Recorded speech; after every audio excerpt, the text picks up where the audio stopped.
Welcome back. In our top business story, the UAE and Kenya signed a double taxation avoidance agreement on Monday.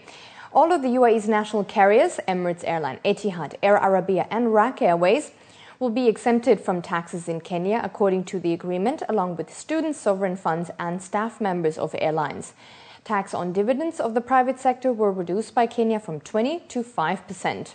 The agreement was signed by the UAE's Minister of State for Financial Affairs, Obeid Humeid Al-Taya, and the Kenyan Deputy Prime Minister and Minister of Finance, Uhuru Kenyatta. UAE bank reserves with the central bank hit an all-time high in September, jumping to over 62 billion dirhams according to the latest central bank statistic. In comparison, at the end of 2010, UAE bank reserves stood at only 54 billion dirhams.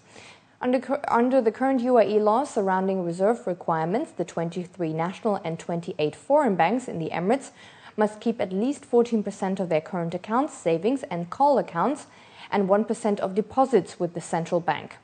In terms of banks' investments into the central bank's certificates of deposits, figures showed a rise to 119 billion at the end of May this year, up from 94 billion dirhams at the end of 2010.